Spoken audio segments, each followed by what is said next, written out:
this is our podcast, Amanda. We're going to look at some urban myths. There's a new one doing the rounds. Glenn Powell, actor, has spoken on a podcast about something that happened to a friend of his sister's. It's always the way it goes. You go, no, I don't think that's true. I think that's an urban myth. I do like a good urban myth, though. Also, the kids these days, they've got it too easy. Back in our day, we had beer, wine and spirits. That's all we had. These days, the kids, they've got all these fancy drinks, and now the government's decided to ban not the fancy drinks, but the name of the fancy drinks. Like Hard Solo is now just called Hard Rated, or Fruit Tangle is now just called Tangle. But back in my day, we just had KB, and that was it. Tribal drum is beating for What Was Your Poison. We do an incredible interview with a woman called Maggie Walters. She has written a book called Split about what it's like to live with multiple personality disorder. Also, we'll catch up with entertainment reporter Emma Gillespie unpacking what happened with Peter Costello. And the arbiter of everything that's right and wrong in the world, the whip poll, women secretly hate putt-putt. Amanda was very surprised by the answer. Enjoy the podcast.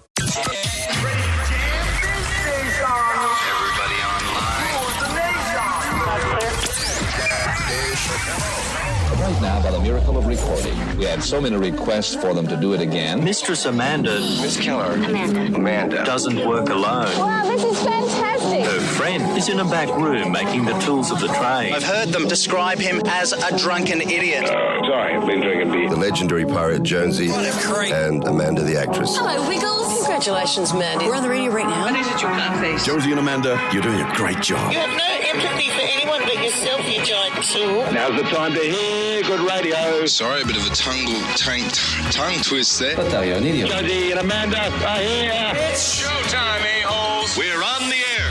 Top of the morning to you, Mrs. Muntz. Hello, how are you? I am excellent, mapexcellent. It was sad news about Michael Mosley, wasn't it? I know. And, you know, that you sort of felt that might have been in the ending when we, last week, the story was that he'd gone missing and they'd searched the whole island and couldn't find him. You thought, nothing good's going to come from this. It's a small island. Only 2,000 people live on the thing. Well, it swells in number over the holidays. It was heartbreaking how close he came to his destination. From what I understand, he wasn't feeling well and left the group to head back. But it was a big, like a 3-hour walk or something up this hill. Yeah, so he's gone a big long walk. And we've had Michael Mosley on the show a few times. He's the 5'2" diet guy. But he's the sort of guy that pushed his body to limits. I was reading he had tapeworms in his gut for 6 weeks just to see what it would do to him. So he put them in? Yeah. So I would imagine that he went for that walk. He said to his wife, I'm going to walk back, I'm not feeling well. And then he's pushed himself to that limit. But I saw... If that's any consolation. Well, his family said that they took solace in the fact that he almost made it. Yeah. That I saw footage... The camera panned from where his body was found to the resort, or the place he was heading to. So it's horrifically close. But he was in that incredible heat. Yeah. His body must have just given out. A good friend of mine once said, your life spins on the head of a pin. That was me. That was me. You know, and it does. On the weekend, I've and this is a first world problem if you own a lot of motorcycles. You got to take them out and run them, because if you don't run them, they just seize up and cark it. And so I've taken this old thing out. I'm at the top of my driveway, and I thought, gee, I love this bike. And I thought, I haven't dropped this bike in a long, long time. At that dropped moment, it meaning having it turned... Dropped it on the ground. Right. That's another thing motorcyclists have. Sure, you can have an accident on the road, but you just drop them. You're moving around in the garage and bang, they fall over. I hate that. So I'm at the top of the driveway, gunk, and the next minute I fell over and it's on top of me and I couldn't get up. Help me! I was trapped. Out like the scene from The Fly. Well, this happened with you and me all those years ago. The bike fell on my leg and I was trapped. And you, but this is our early days, and you hiked up your skirt and went, and lifted the bike off me. It's like the women who lift a truck off their small babies. And I hadn't seen your legs before. And I went, well, hello, I didn't realise that you had those legs. I said, it's no time for a perv. I'm trying to save your life. Perfect, but I always imagine your legs would be thicker than what they actually are. Well, that's quite the compliment, They're Brendan. quite supple, I didn't realise. And so tell me, what supermodel came to your aid this time? Well, it's funny, a fellow enthusiast drove past in my street. He's got an old school Subaru, a little Subaru ute. And he realised the situation, so he helped me. I'd be still there. I wouldn't have come to pinned under work. your bike. Help me, help me. My wife wouldn't have noticed. No one would have noticed. I would have just that's it. You'd have come back down 2 days later from the top of the driveway and she'd have started a new life. I would have been like Michael Mosley. Where's he gone? No, you would have been that scene from Castaway where you come back and she's having a party and she's remarried. I've only been in the driveway for half an hour. She would have moved on with the hunky chiropractor guy. Or was he a dentist? He was the dentist. Anyway, it's good to see you. And it's good to see you. Jem Y. Ray has been on the internet looking up.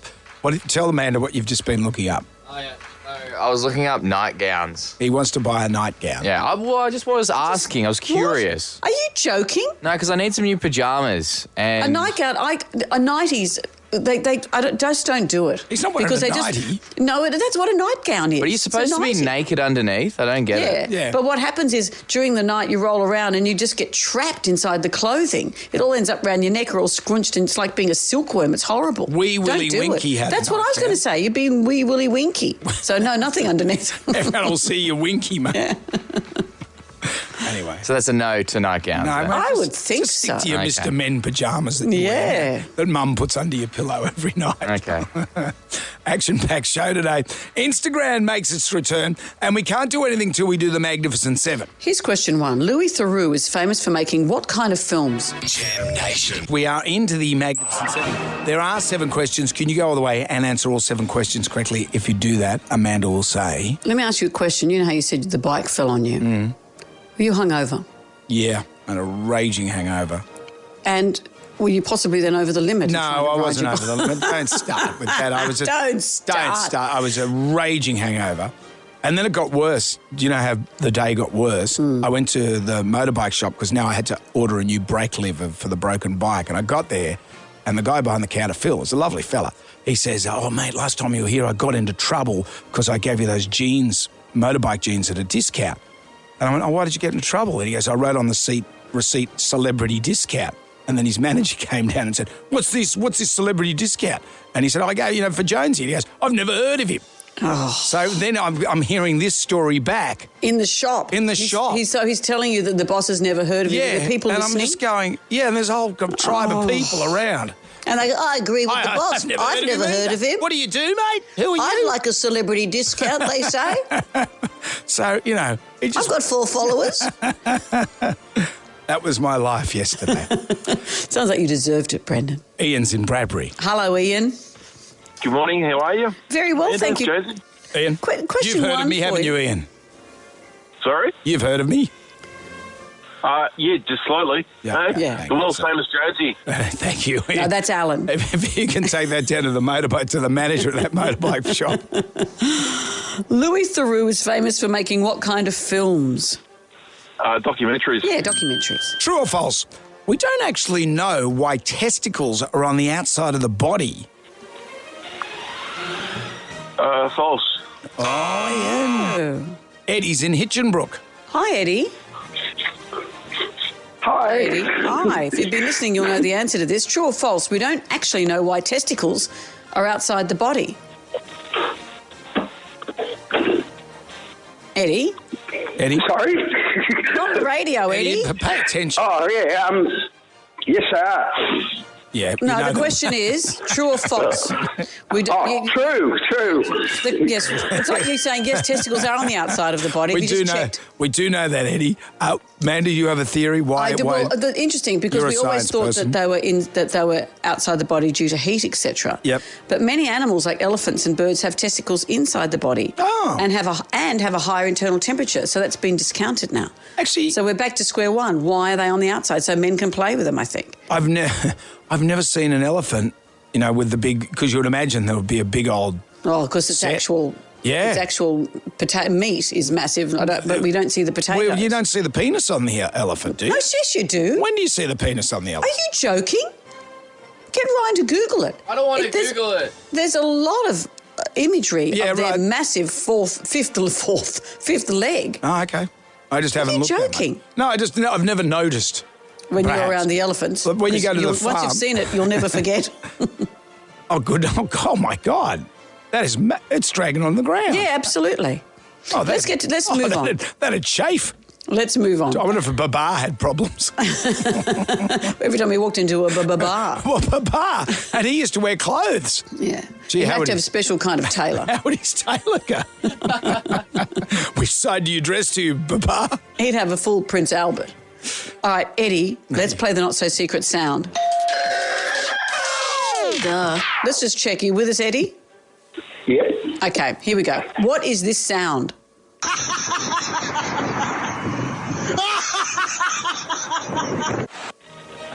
There's someone laughing. It is someone laughing. Oh, it's not me laughing. No one's laughed on this show for some time. No. According to website Celeb Heights, which of these Lil rappers is the tallest? Is it A, Lil Wayne, B, Little Bow Wow, or C, Little Baby? Which one's the tallest out of This all is of the those? best question I've ever A, B, heard. or C? This is a great question. I don't know. I'll go A. Lil Wayne? No, not Lil Wayne. Eddie, no, he's a midget. He's only 165 centimetres. Is that small? I don't know. What's that in old school? I don't know. Remember Does you he said deserve to be a Lil? Remember you said that you were 3 foot tall. Oh, that's right. I had to fill out some medical forms for my hip replacement. And I said I was 80 kilos and that I was 3 foot tall. I got it all. I was nervous and got it all confused. You're a fat midget. I was completely spherical. Well, look, that's question 4. According to website Celeb Heights, which of these little rappers is the tallest? Is it Lil Bow Wow or Lil Baby? Jonesy and Amanda. Sam Nation. Podcast. We are into the magnificent 624. We're up to question number 4. It's going to Sonia in Lethbridge Park. Hello, Sonia. Hello, how are you? Very well. Let's see how well you know your lils. According to website Celeb Heights, which of these little rappers is the tallest? Is it Lil Bow Wow or Lil Baby? Little Baby. The irony is Lil Baby is the tallest. He's a big baby. How does Lil Baby go on tour? Well, I take his mum. Because he's not on solids yet. What type of wine do you usually pair with fish? Oh, I don't know. Well, you don't go out and eat fish? Just what colour wine would you have? You're going out for... White. Yeah, white wine, that's Sonia. all. I think Sonia just gave up then. I think you just couldn't be bothered. Would it be an Adelaide Fiano from the Adelaide Hills? All we needed was a colour there. Thanks, Sonia. A new Hunger Games book is set to be released in 2025 called Sunrise of the Reaping. Who plays the main character, Katniss Everdeen, in the movies? Oh, I can see her. Golly gosh, I don't know. Language, Sonia, please. Tanya's in George's Hall. Golly gosh. Hello, Tanya. Good morning. How are you? Very well. So who plays Katniss Everdeen in the Hunger Games movies? Is it Jennifer Lawrence? It is Yes, Jennifer it is. Lawrence. I've not seen one Hunger Games movie. Have you seen any of them? Yeah, they're really good. And the books are fantastic. Mm-hmm. I'm looking forward to a new one.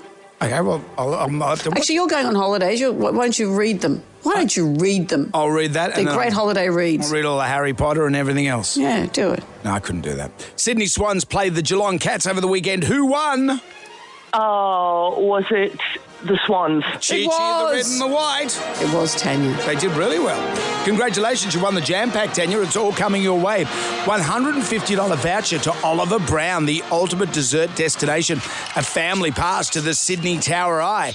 Raise above the crowds and observe Vivid. Oh, that'd be a really cool thing. Book tickets online now, but you'll be going there, Tanya. And Jonesy and Amanda Coach choose for you to colour in and some Staedtler pencils. Tanya, is there anything you'd like to add to this?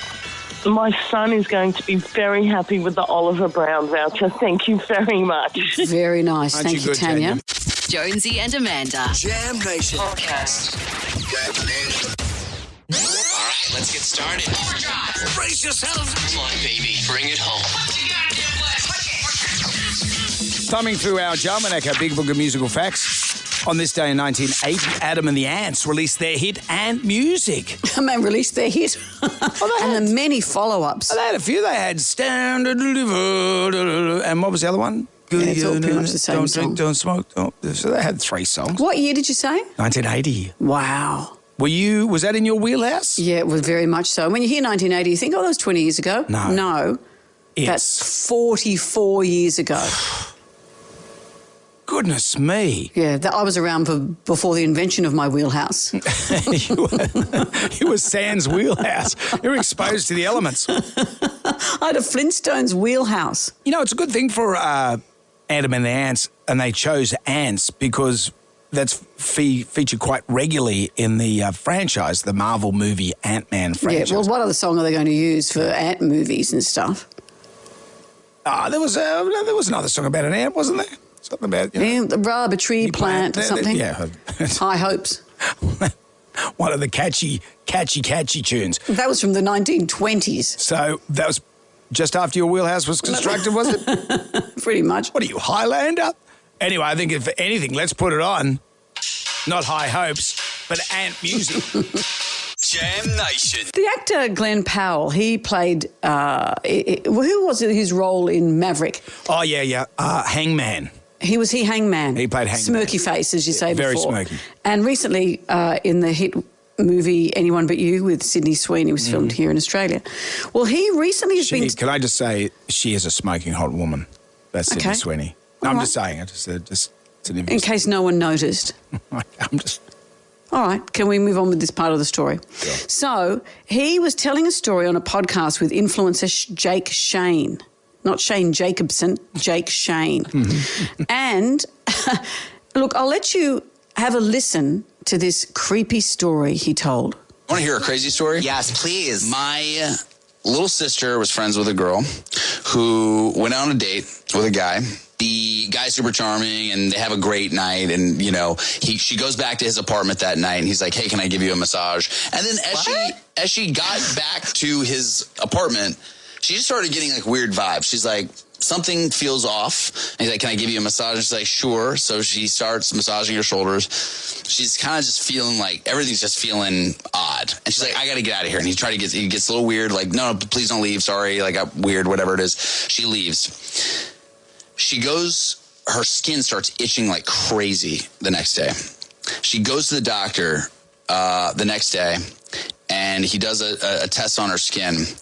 And it turns out that it's a black market lotion that breaks down skin for human consumption. This man was rubbing lotion on her body to eat her. So the doctor's like, you got to give me this person's address, and you should call the police. They go to this guy's house, and he had several girls' bodies in the house. Yeah. Creepy story, really, really creepy. But you go to the comment section of that story and everyone goes, yep, urban myth. It sounds very urban myth. It is the third time I've heard that story. And it's similar to the other one that's doing the rounds at the moment.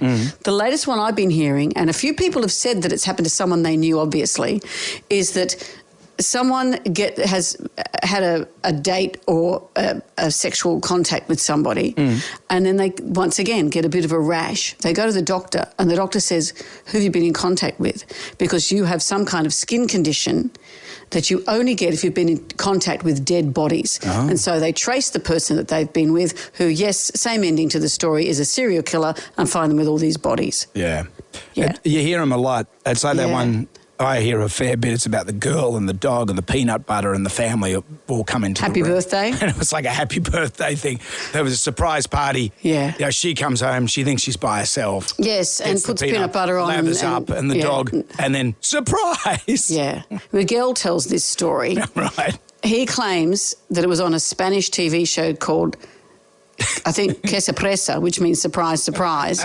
Yeah. And Ricky Martin was the host, and he hid in a closet. It's all got everything, this story. He jumps out of the closet and to say, Que Sorpresa, Que Sorpresa, and the girl's there with the peanut butter. And I said to Miguel, if that happened, where's the footage? Oh, they've had to destroy all the footage. He will swear that this happened. Yeah. On Spanish television. Well, it's got the Mandela effect. Have you heard about the Mandela effect? What's that? It was that Nelson Mandela had passed away in jail, and people believed it. People now believe that they saw Steve Irwin. They believe they've seen the footage of the stingray piercing his chest. People actually believe, but that footage has never been released. It's called the Mandela effect.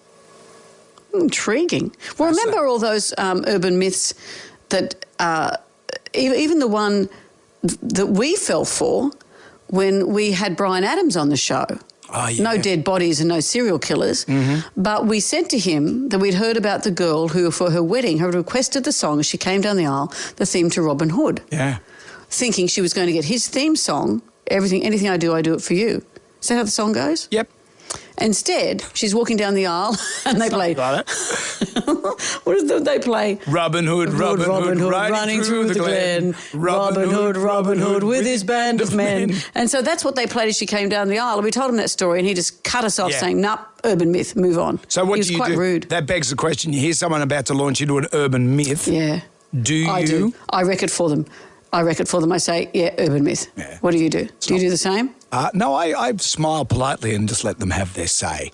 Yeah, and then you say it with them. Okay, serial killer, go to the house, there's a body. Okay, yeah, I'll watch out for that. What if it's an actual serial killer? Que sorpresa! Jonesy and Amanda's Jam Nation podcast. You know, Ed Sheeran is only 33. He seems older than he looks like a baby. He looks like something from Rugrats. But he's been around for so long, but he's only 33. He says he hasn't owned a telephone or a mobile phone since 2015. This is what he said on a recent podcast. Sad with the phone. I just spent my whole time just in a very low place, and I got rid of it, and it was like a veil just lifted. I didn't so much cut contact with people. I just limit contact with people. What he said really struck a chord with me. He said that he's had the same phone number since he was really young. And so when he became mega famous, everyone in the universe pretty much had his phone number. But separate to that, he said, sometimes I'm just not in the headspace to reply. You're busy, you're doing whatever. So people text you and you don't get straight back to them. And then you do reply and then they reply back. And suddenly you're in like 40 conversations at once. And it really hit me. That's exactly what happens. Someone reaches out to you and you say, "Hi, all's well, thank you, blah, blah, blah." And then they text back again. And so you text them back again. And it just never stops. And it's a wonderful thing because all our friends, all amongst all of us, we're all looking for connection. But it's exhausting. I think our old village selves would probably meet 40 people in our entire lives. Now we're having conversations with that many people every day. Yeah. And everyone wants something of you in the nicest way. Want friendship, connection, help, something. But no wonder we're all living on the edge. And then you stack that on top of social media. So you are on Instagram, for example, then you've got comments to deal with as well. I don't look at comments because I don't either. Because it's never going to. You don't even know if the comments are real. You don't know if it's a bot or something like that. So it's just too much. So you've got your own village, your family, you, me, everybody. Then all of a sudden, people's outside, and it just doesn't stop. I go, my emails, literally, right now, have 75,000 emails. In what world am I ever going to read through 75,000 emails? But you know, I don't ever read any emails. You don't even have your emails. Your emails has crashed. They don't even. You can't even contact you at this radio station anymore because you've got too many emails. Well, I'm finding this very hard too with what Harley's going through because I'm going to have to take over those parts of our lives that he was doing. But I just don't look at emails. It's not in my nature to do it. And all this stuff's falling through the cracks. So there's hypervigilance that I feel I now have to do separate to the emotional admin that goes with our lives at the moment. We're all exhausted. You know what it's tiring, isn't it? But knowing that there's a whole lot of text there that you haven't got back to, it gives you anxiety. You know what you should do? Throw my phone in the river? That, but give me all your money and I'll sort it out for you. And I'll set you up on a nice little, I'll give you some pin money, so you've got some spending money each week. And, you could get, some housekeeping, things like that. Brendan, I've seen how you do maths.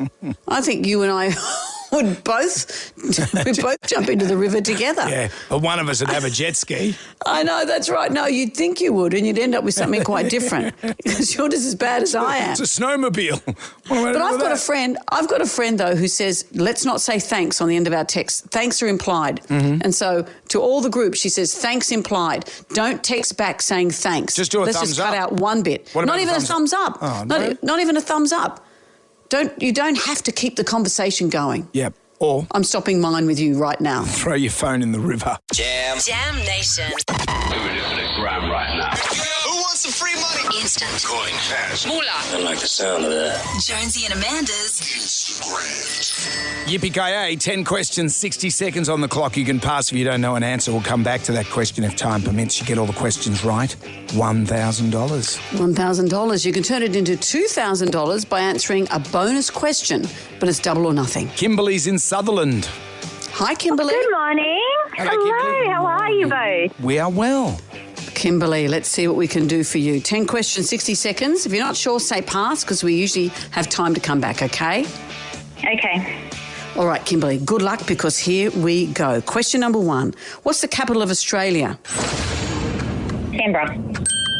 Question 2. How many eggs are in a dozen? 12. Question 3. H2O is more commonly known as what? Water. Question 4. Which of these suits is not found in a deck of cards? Hearts, feathers, diamonds? Feathers. Question 5. True or false? There are 26 letters in the alphabet. True. Question 6. If you're an arachnophobe, you're scared of what? Spiders. Question 7. Lake Como is situated in which European country? Italy. Question 8. What do Abraham Lincoln, Barack Obama and Bill Clinton have in common? Presidents of the USA. Question 9. Guy Sebastian and Shannon Knoll were contestants on which singing show? Australian Idol. Question 10. Penny Lane was a song by which iconic English band? Beatles. Yes! Oh my God! Kimberly, yes! Oh my God! Guys, thank you! You were so methodical. Bang, bang, bang, bang. Oh my God, the adrenaline. Thank you so much. And time to spare as well. Yeah, look at you. Kimberly. You nailed that. Thank you so much. And you know what? Kimberly. I look at you, Kimberly. You'll get this all day. Don't say it, Brendan. Don't say it. Let me go through what happens here, Kimberly. We've got one bonus question. We're both looking at it right now.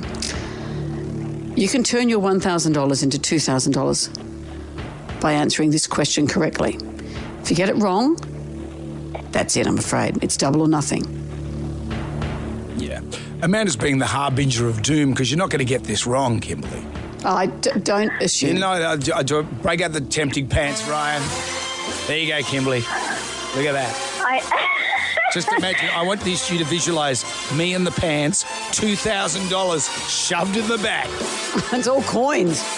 Look at that. You're going to get this, Kimberly. It's the worst slot machine I've ever seen. Amanda, I love you all, but Amanda, I trust you. What do you think? I don't think I can do it. Don't ask her because she's a panicky Pete. I don't want to enter into it, Kimberly. I'm sorry. I don't want to have an opinion on it. I'm sorry. I'd feel terrible if you didn't get it and I told you to go for it. But you may easily get it. I don't know. I just don't know. Okay. Oh, God, you tempted me so much, but... A few minutes ago you had nothing, now you've got 1,000. You know. Yeah, look... And then you'll have 2,000. No, look, I can't. I need that 1,000. Okay. You sure? You sure? I'm gonna kick myself. You are going to kick yourself. All right, so you made your decision? Yeah. Okay, done. That's it. No, Offers off the table. This is where we back in the linen press. Put the pants back in the linen press. Take the coins out of them. But this is where we torture you because we're going to ask you the question anyway. Yeah, okay. This is the bonus question that could have given you $2,000. Mm-hmm. What does MTV stand for? Oh, no. I don't know. Good. It's music television. See, Brendan, I knew it wasn't as easy as you thought it was, Brendan. Johnny Dumbo would have got that. No, that's not true. That is not true. That's why I didn't say go for it, because I wasn't sure. Kimberly, I'm sorry. Kimberly, you've got $1,000, and thank God you didn't listen to Jonesy. Yeah, thank you. I'm sorry to disappoint you, Jonesy, but I'm happy. I'm disappointed in you, Kimberly. You just called her Johnny Dumbo. No, I said. I don't think Johnny Dumbo would have got it. Yeah, I deserve it. I deserve it. No, not at all. Jonesy's wrong. That wasn't as easy as it might have been. I thought that was so easy. Well, that's why we're all the rich tapestry of life, Brendan. Well, Kimberly, congratulations. You've got $1,000. You go with our blessing. You are amazing. Thank you. Good on you, Kimberly. You're Thanks, amazing. Kimberly. Thank you. Thank you. Gave us a Gee, thrill. Brendan, that was a close call for you. That was a... You've really got to stop saying... You shouldn't encourage people to do stuff like that, Amanda. You've got to stop doing that, Brendan. Well, I can't help it if I'm a genius. What's 5 times 8? Anyway, let's put some Belinda Carlisle on. It'll be back again tomorrow. Good on you, Kimberly. You've nailed it. Jonesy and Amanda. Jam Nation. News today, liquor outlets across New South Wales have been ordered to stop selling a series of lolly or dessert-named alcoholic drinks such as Fairy Floss and Bubblegum amid concerns they could be found appealing to minors. Duh. Oh, so it's an alcoholic drink called Fairy Floss? Yeah. So the affected brands, these are brands that have been rebranded and discontinued. Hard Solo. Actually, it's interesting with Hard Solo. I hadn't heard of Hard Solo. This is like lemon Solo. Nice, but it just tastes like Solo. Well, for Jack's 21st, when we had it at a pub, I was really pleased that the people who were running the party for us there said, how about we don't have that on tap? Yeah. Because people will just, A, it's expensive, B, people will just get hammered really early on because you can barely taste the alcohol, but it'll just knock them out. And I said, okay, take it off. So that's now called, still exists, but it's called hard rated now. There's lemonade popsicle. These are all appealing to the kids to get them drinking. Yeah. They've changed the name of that to Lemon Splash. What about... Lemon Splash, that still doesn't sound alcoholic. What about Fruit Tangle? Like in the Fruit Tingle? No, they need to make them sound older, like mead. And this is my thing. So you know that you're drinking some heavy alcohol. When I was a kid, I nicked a long neck of my dad's beer, and it was dreadful. It was the worst thing I'd ever tasted. But How old were you? 13 or something like that. But I drank it, and I thought that's dreadful. I'm not going to continue drinking. Who would drink that? Who would drink that? And then it's like smoking. I had my first cigarette at about the same age, and I'm going, who smokes this? This is dreadful, absolutely But you dreadful. picked it up again. Yeah, then I became a smoker, but I've given it up. But my point is, the kids these days, they got it too easy. They get these nice drinks. They don't have to drink horrible beer. They don't have to smoke horrible cigarettes. Even the vapes are all bubblegum and fruity flavoured. You know, we're making it too easy for them. Pornography's easy now. You don't have to go to the newsagent and try and nick it into the newspaper and walk out the shop with it. You know, it's too easy for the kids these days. Back in my day, you had to make your own poison because the beer was terrible. So what I'd do is... What do you mean make your own poison? It's not like you had a potato still in the backyard. You make your own drink. So I'd make a rocket fuel. You get, vodka or something and you'd mix it with Fanta. You have a vodka and Fanta. Yuck. What was that like? Call it a vodka. There's probably... or a Vanta. There's probably a drink now that is exactly that. Well, that's what you drink. Yeah, that's what you drink. You drink... Because it would just taste like Fanta. Didn't you make up you drink wine and you mix it with something? Maybe. I never really drank much when I was younger. Blackberry Nip, I think, was the closest we came. And once I had some at a party and I was shocked because they hadn't mixed it with lemonade. Everyone's first spew is this purple spew in a bush. Spew in a bush is now what you can buy as an actual drink. What about Brandivino? Brandivino, what was that? Was it like cheap brandy? I think it's brandy and vino. But, right. As made famous Sounds in Cold quite nice now. Breakfast at Sweethearts. I don't know if they have. I remember the first time at a party, one of the boys was drinking whiskey. Mm-hmm. And I had a sip of it, and it smelt to me like squashed ants. I thought, who would ever drink that? Mm. What about Southern Comfort? Remember Southern Comfort? What was that? I don't know what it is, but it's dreadful. I don't know. Yeah. But see, Southern Comfort maybe... People that drink Southern Comfort, they're a little bit loose, I've always found. They're always like roadies or, hey, man, let's get some Southern Comfort. Yeah. You go, okay, mate. It's old school, isn't it? Yeah. I got no time for Southern Comfort. That's dreadful. This is a man who drinks long necks. I love a long neck. Old school. That's very old school. You know what I go into one of these so-called inner city pubs now. I say, just give me a beer that tastes like beer. I don't want fruit in it. I just want a beer. That's all I want. Oh, no, and what do they say? We've got this XPA thing and it's made from passion fruit. And I go, mate, just give me a beer. You sound like a horror. You go in your singlet, you got your smoke, and you say, give me old-fashioned beer. Anyway, I reckon the Tribal Drum would beat for What's it beating for? Well, this is for the old folks, people my age. What was your poison? Oh, what was your poison? What was your poison? When you were back, before they go put all these puffy drinks on the marketplace, you had to make your own. We had to make our own. You did to steal your own vomit. What was your poison? The tribal drummer beat for this. You make us Dr. Lindemann. Love it. Was he a real doctor? Who cares? I reckon he and Dr. Skoll used to hang out. You mix that with Fanta and you got yourself a concoction. Jam Nation. Lolly or dessert label alcohol has been banned, so you don't have hard solo anymore. You don't have fruit tangle. But they've got the same drinks now. They're just naming them different things. Because the they? kids, not like back in our day, we just had to drink beer and wine and just live with it. So and Comfort and Coke.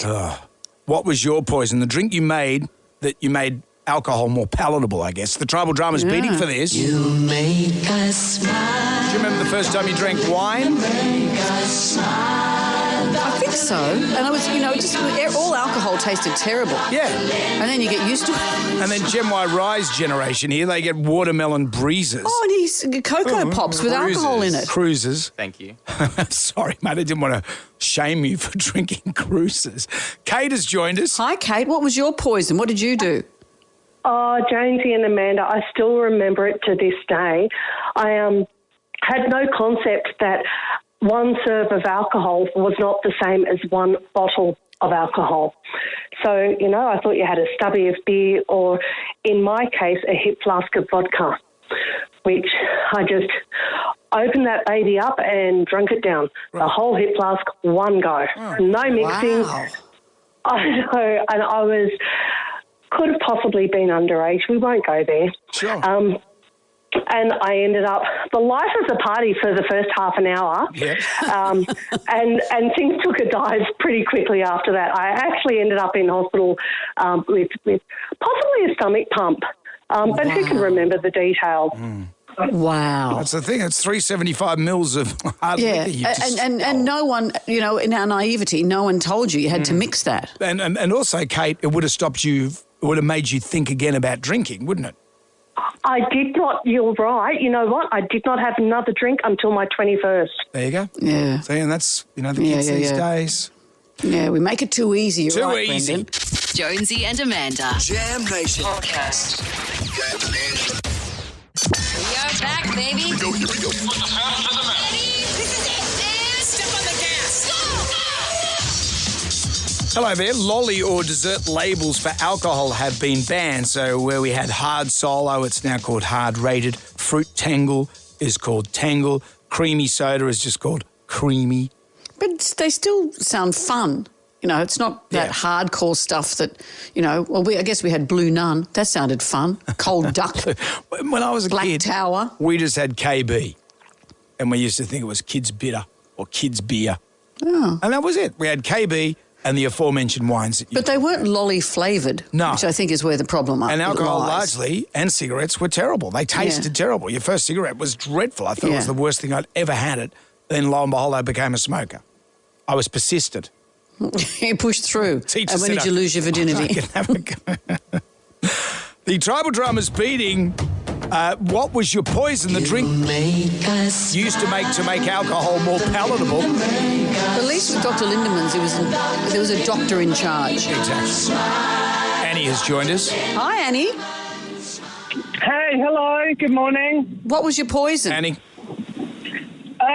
I used to drink Dubonnet and lemonade when I was a teenager back in London, and they would put a little cherry in it to make it look classy, but it tasted like toffee apples. Oh, and So that's a fortified wine. Is it? Yeah, fortified wine, yeah. And like a but the dessert thing is, I wine. used to get...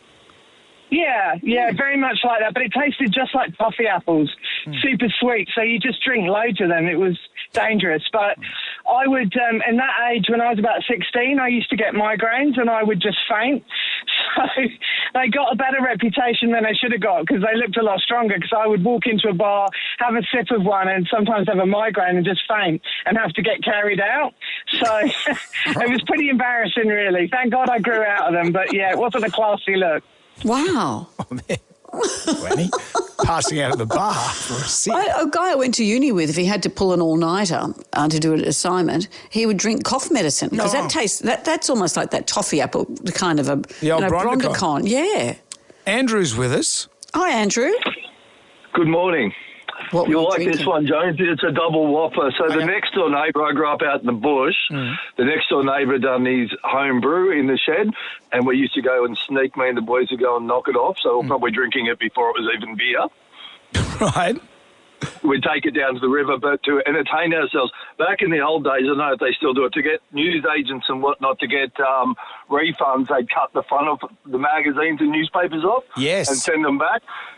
So we used to take the Hustler and Playboys out of the bin and take them down there while we were drinking our unfermented beer. That was the time. So they take the cover of the magazine off, they send it back to the retailer, and they keep the body of the magazine, which you invariably kept. Good, like 12-year-old boys. What a time. Well before the internet, when you could knock off stuff from the neighbours. Yeah, exactly. The kids these days, they get pornography easy. It was a real thing to get it back. Yeah, you had to work hard for it, didn't you? There's no challenge to it. Yeah.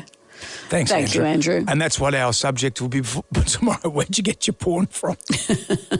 Jonesy and Amanda. Jam Nation podcast. Let's get on down to the Jonesy and Amanda answer the pub test. Bloody good idea. Long voice messages, do they pass the pub test? This is increasing in its popularity amongst younger people. You can get them on WhatsApp, iMessage and Telegram. They're voice notes or voice texts. So instead of typing out a long message, you record the message and send it through WhatsApp, whatever.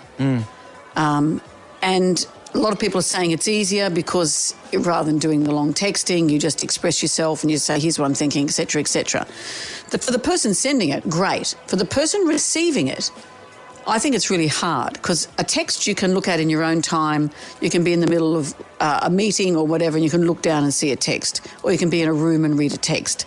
It takes an effort to listen to one of these voice texts. You have to put your headphones on or earbuds in, or wait till you're in your car, whatever. You have to listen to it privately.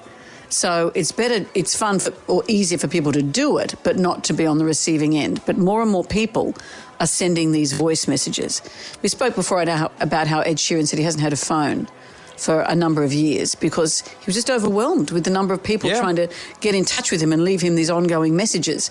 Lots of people, as we've discussed before, don't like texting anymore. No one phones each other anymore. And this seems to be the latest way of doing it, is by sending a voice message. Can be handy though if you're driving along and you can, put a voice to text or text to voice message. No, hang on. Yeah, but if you're driving along, you can record it, but how do you access it? If you're driving along, you can't access it because how fiddly is it? Well, you can't read a text, so you just play it and it just comes back to you. Yeah, but then you've got to set all that up, and you're playing with your phone the same way you do with a text. I think it's good to send, but selfish to receive, I would have thought. Right, yeah. Good to send. So if you're contacting someone overseas, Jo, who works with us, said that she's got friends overseas, so she'll leave those messages and when they've got time, they can listen to them. Well, what do you think? I don't like voice messages. I don't like them. Amanda doesn't like them. What do you think? Long voice messages, do they pass the pub test? Jam Nation. Dissociative identity disorder, formerly known as multiple personality disorder. Brendan, people of our age probably first saw this in the movie Sybil. Yes, Sally Field. Split personalities is what we would call it. This happens when a person goes through some horrendous abuse and they switch to other identities to manage the abuse so that they can survive the experience. Maggie Walters has shared her incredible story of living with this disorder in a new book called Split, and she joins us now. Hello, Maggie. Good morning. Hey, Maggie. Hey, how you doing? Very well. Maggie, how many personalities, if that's what we call them, did you have? Yeah. How did it manifest for you? So I've probably got close to 40. A lot of people that I'm aware of have more than that, but I have about 40, and they don't manifest anymore. I'm what's called high functioning. And what that means is that unless I get severely triggered, they don't come out. I don't flip. It was when I was a child that they basically were developed by my system administrator, her name was Annie, in order to manage our system so that everybody could stay safe. And I was reading, you went through some terrible abuse when you were young. And this, so can you be triggered just like this interview, for example? Could something, I don't want to trigger you with anything. Yeah, no, look, I'm dissociative. That's the beauty of it. I'm so I naturally, I actually have an alter who really sees talking about this stuff. She doesn't have any trauma associated with her. She sees talking and sharing this message, trying to, to normalize and change the narrative around mental health as being very healing for all of us, which is really great. So that helps a lot. So I don't tend to get triggered. You said that the characters inside you, the other personalities, for want of a bit of a word, they were the girls, and each one would come out at a different time and dealt differently with the abuse. Yes. Yeah, so it's, they were, some of them, they knew exactly what their jobs were. In the book, I talk about how, they got ready. They knew what sort of abuse was getting ready to happen, so different altars were created for different things.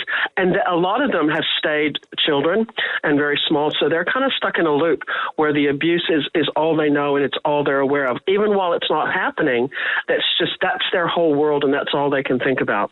And so you're conscious of this happening? So something bad happens, and then, do you get all the girls together and say, okay, let's have a meeting. Who's going to deal with this? Look, I wish we were that functional. I like to say that my alters, we have a dysfunctional family.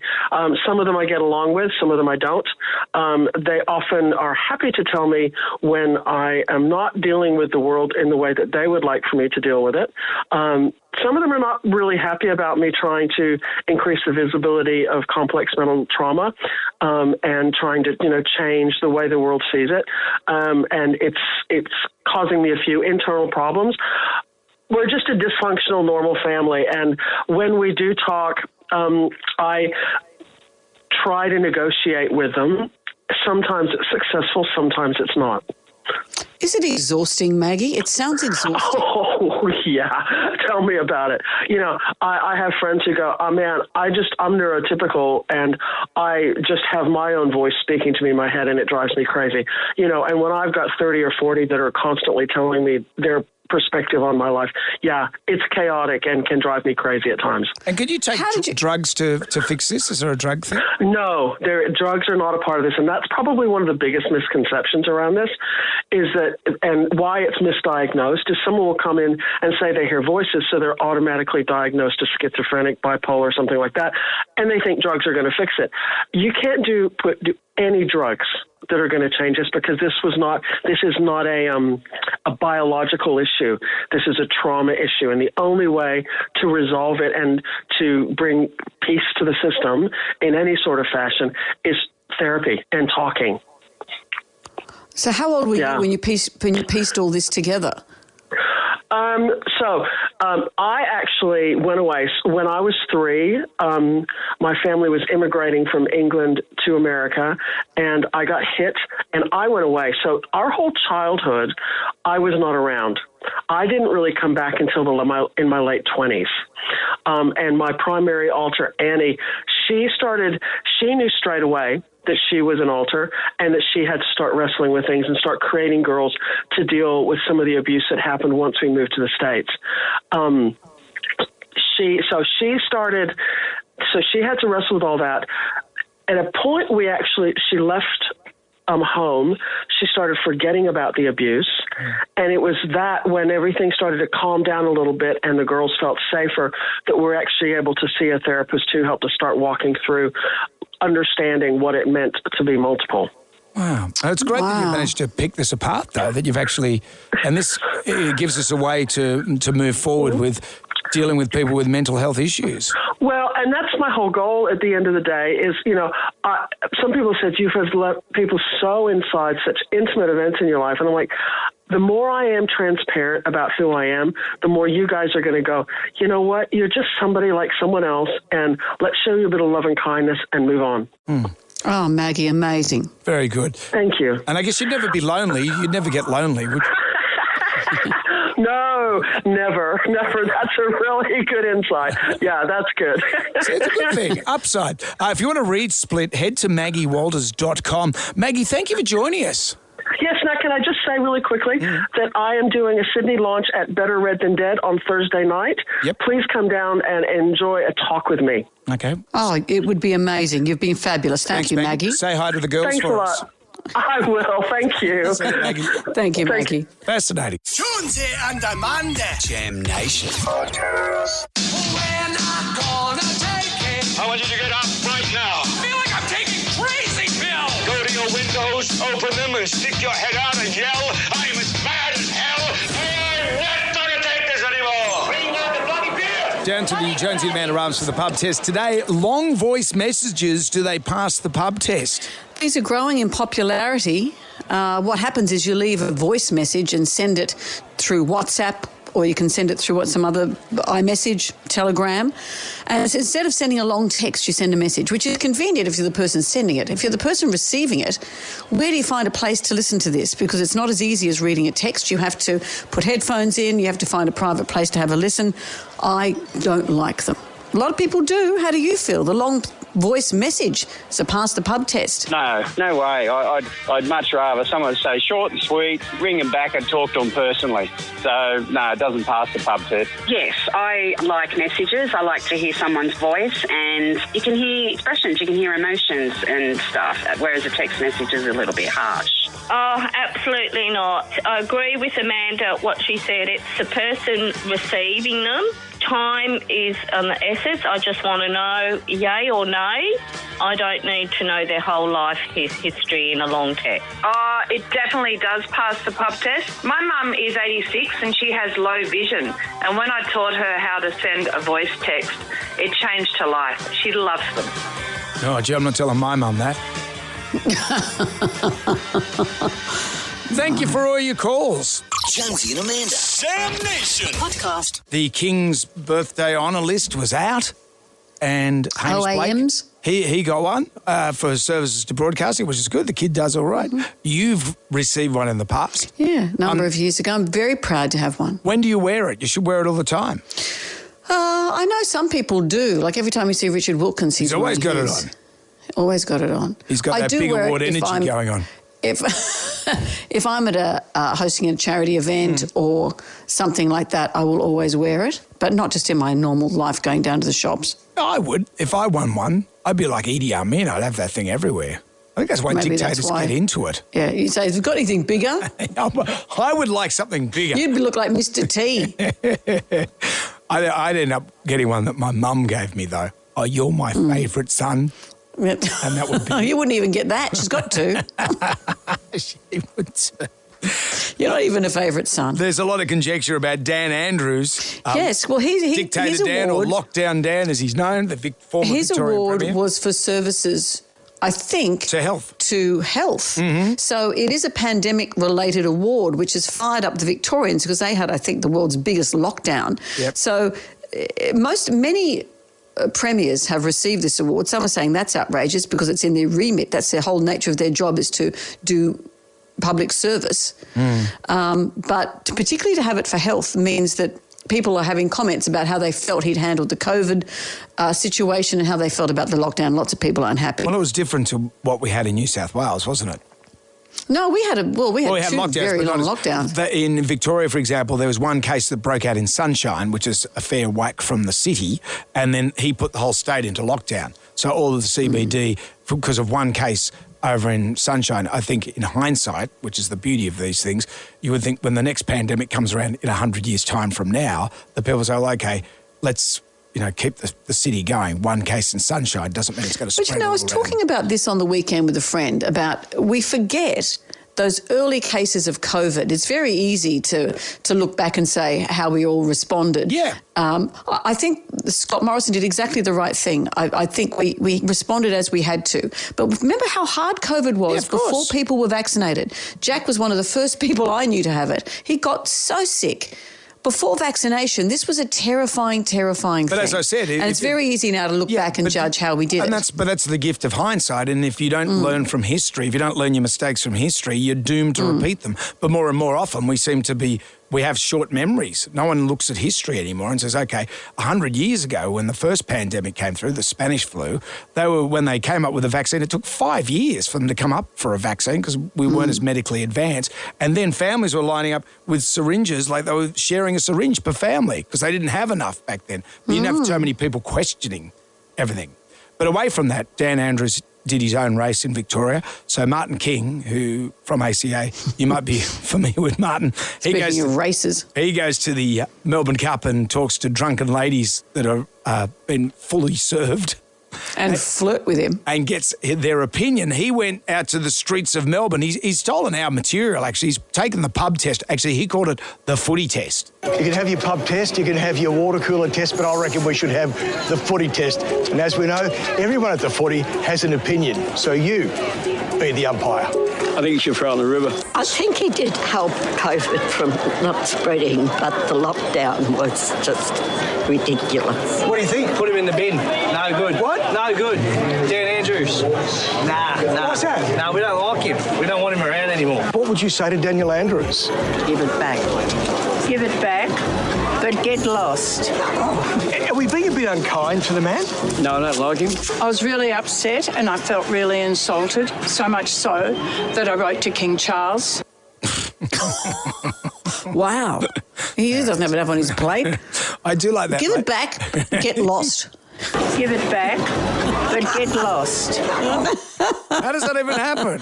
How does it happen? Jam Nation. I demand entertainment. Are you not entertained? Put on your dancing shoes. Now give me your best shot. From the Daily Oz, Emma Gillespie is here. Good morning. Well, what a time. What a time. Peter Costello, who apparently was working at Channel 9, for those of us who missed it, has resigned as chairman of Nine Entertainment Media Company after a very awkward, public, viral moment where he pushed, allegedly, a journalist down the stairs at Canberra Airport. Was he down the stairs? Yeah, he fell back down the stairs. I don't know if you guys have seen this video. It's a bit difficult to watch. It's shocking. There's this guy from The Australian. His name's Liam Mendes. He's at Canberra Airport and Costello pushes him. Well, he rejects that idea, but this guy goes back down these stairs. It's really intense. Costello said immediately after, I walked past him, he walked back into a placard and he fell over. I did not strike him. If he's upset about it, I'm sorry, but he made no effort to help him, to see if he was okay or to ask if he was all right. It was really awkward, this vision. Now, in case you missed it, Peter Costello, who, yes, the guy who was the treasurer of the country from 96 to 2007 in the Howard years, he became the Nine chairman 11 years ago. There was this big scandal over the kind of reaction, the fallout to this video. He had doubled down and said, you know, it was rubbish that it was going to impact his career. But then, lo and behold, over the weekend, we got a statement. He has indeed resigned. He's a very long statement saying that after nearly 11 years on the board of Nine Entertainment, more than 8 years as chair, he was going to retire soon, but he's brought that forward and he'd informed the board that he'll be pulling forward the timing and standing down as chair, resigning as director, effective immediately. Wow. Well, the reason that journalist was asking him very valid questions about the governance of Channel 9 in light of things that have happened in their newsroom and allegedly $1 million payout to the head of the news department. And he'd left under a cloud of suspicion and accusations from women about his bullying and maybe some sexual advances. Allegedly. So the questions that were being put to Mr. Costello were absolutely valid to put to a chairman of that organisation. But it's long been said that Peter Costello, even when as a politician, doesn't like journalists. And even in his resignation announcement, he said, don't bother camping outside my house. Like, hey, this isn't a news story. You're head of a news organisation. We know how news works. It's okay. Yeah. And he's just said some young reporter tits over ass down the back of the stairs at Canberra Airport. But it is interesting, the timing. It comes at a sort of time when newsrooms, commercial or otherwise, you know, we see what's happening at the ABC, really are under a microscope. Channel 7, in light of all the Bruce Lerman revelations and what happened with the producers of the Spotlight program. Now, Robert Avadia, one of their most senior reporters, he's under investigation over all these alleged assault claims.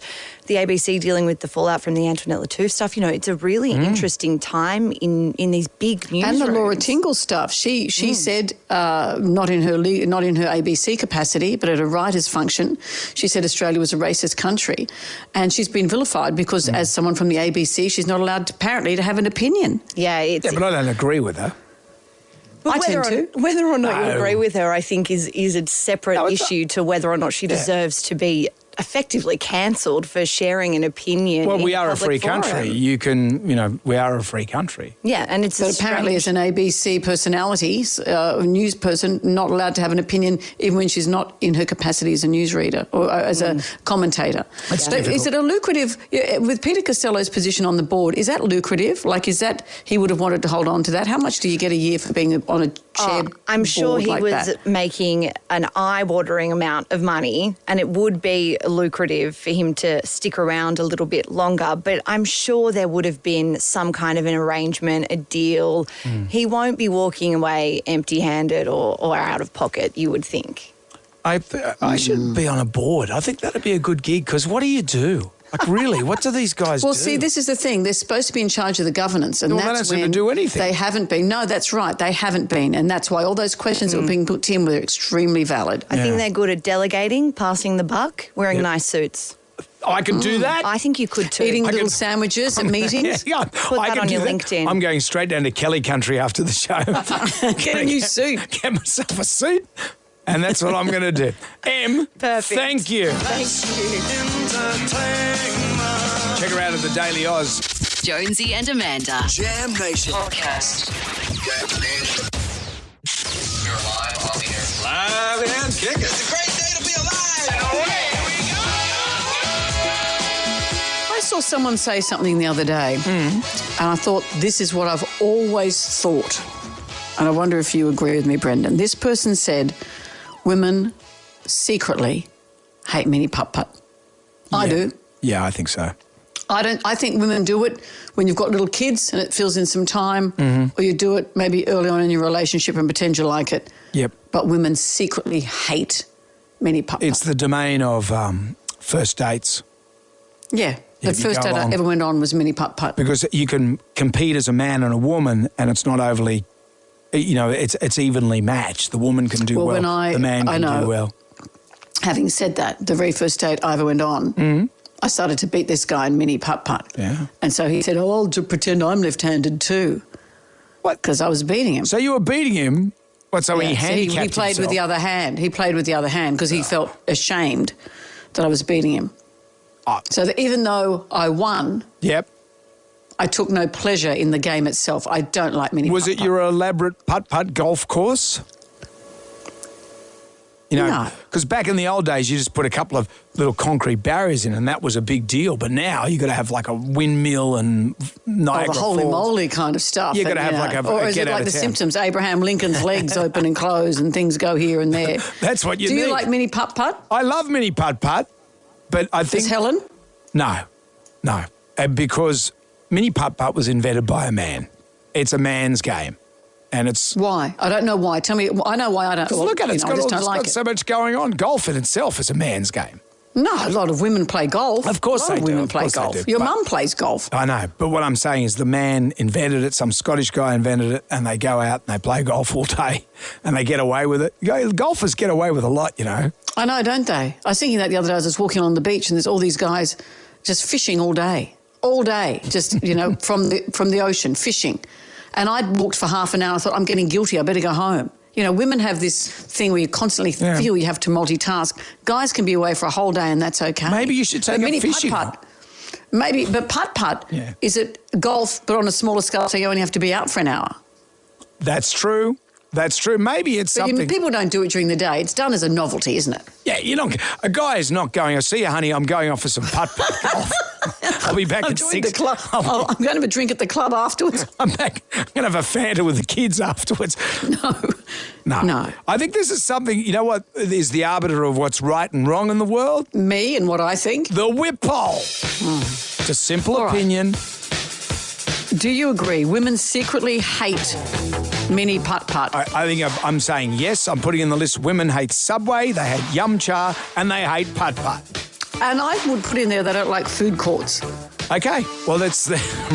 A chair without back support, I can't do it. I think but let's you don't like food let's just courts. do mini putt-putt. Let's just limit it to mini putt-putt today. Jonesy and Amanda's Jam Nation. Podcast. The definitive answer to life's great questions is answered right here with the whip poll. Today, women don't like putt-putt golf. And just before you say it, putt-putt golf and mini putt-putt golf, I think Are they are the same thing? You can't have putt-putt that's not mini? Maxi putt-putt? I don't know. Putt-putt. I don't like it either way. And someone said the other day, women secretly don't like mini putt-putt, and I thought, finally someone is saying it out loud. I think it's invented for men and women to go and play a game together that's non-threatening and it's not overly competitive. So the man isn't insulted because it's not overly competitive. It's a novelty, and the women can play a sport that they feel that they can have a crack at. That's I think women go along with it because often you take the kids along and it fills in a bit of time. Yep. But no one enjoys it. And also, I believe we've got a housing crisis. Putt-putt golf course don't take up much space, do they? Look at it that way. Get rid of them, I say. Apart from Holy Moly, which we sometimes give tickets away to, and I'm sure they love Holy Moly. Vanessa's part of the whip poll. Hello, Vanessa. Hi there. How are you? No time for pleasantries, Vanessa. How are you feeling about mini putt-putt? I love mini putt-putt. But then I play golf too. Yeah, I love it. We get seriously competitive in our house when we play putt-putt. Yeah. Oh, can mini putt-putt, does that help you win your regular golf game? No, totally no good at all. Okay. I think there's slightly different obstacles involved. Windmills, you don't often have those on a golf course. I guess you something to aim at. Annie's joined us. Hi, Annie. What do you feel about putt-putt? Hi, good morning. I love it. It's really good fun. It's especially when you get with a group and you start cheating and kicking the balls in when no one's looking. It's good fun. But no one takes it seriously. Thank you, Annie. No, Mel's joined us. Brendan. Hi, Mel. What do you make of mini putt-putt? I hate to say it, but I love it as well. It's so fun. And the crazier the course, the more fun it is. Sorry. Well, naturally, you want a crazy course. Thanks, Mel. Fun. Helen's with us. Hi, Helen. Hi, guys. I absolutely love it. There's nothing more rewarding than getting a hole-in-one against your husband, and the look on his face is priceless.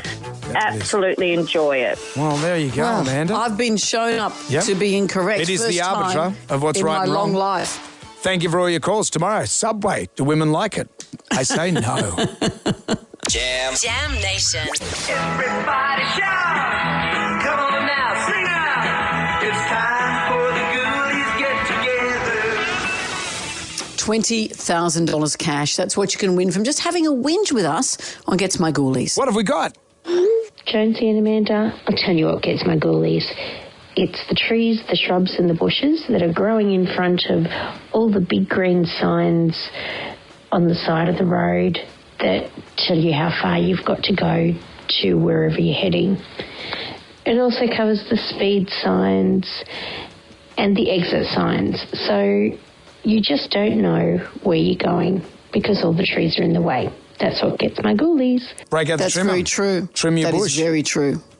What else? Hi, Jonesy and Amanda. What gets my ghoulies is that it's $100 cheaper to buy a new comprehensive car insurance policy from my current insurer than to renew the existing policy held with them for the last 5 years. Loyalty tax gets my ghoulies. Oh, loyalty tax. Outrageous. You're just going to keep It is flipping around. outrageous. They were both very good ghoulies. Thank you. Out with the bad, in with the good. If you dipped out, you can always contact us via the iHeartRadio app. It's 3 to 9.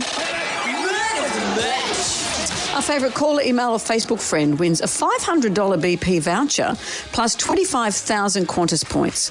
Earn 5 times Qantas points every time you fill up and shop at BP by June 25. You also get that Jonesy demanded tea towel and key ring as well. Lolly or dessert drinks for alcohol brands have been banned. So in the past you had Hard Solo, now it's called Hard Rated. Fruit Tangle is just called Tangle.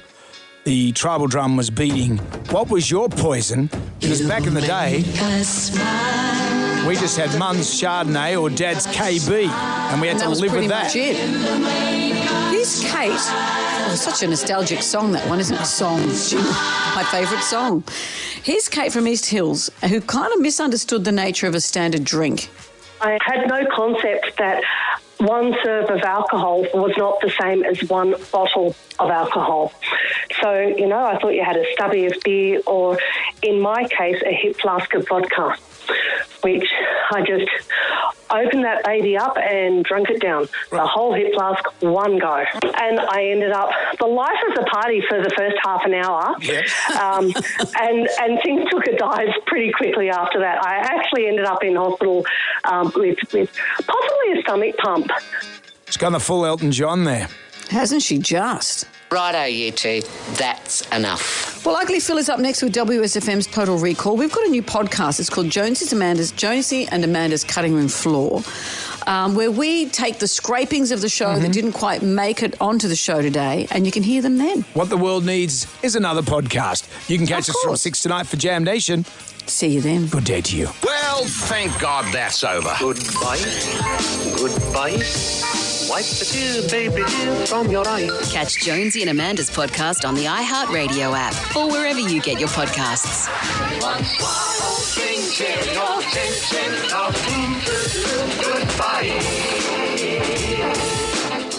Jonesy and Amanda's Jam Nation podcast. Catch up on what you've missed on the free iHeartRadio app.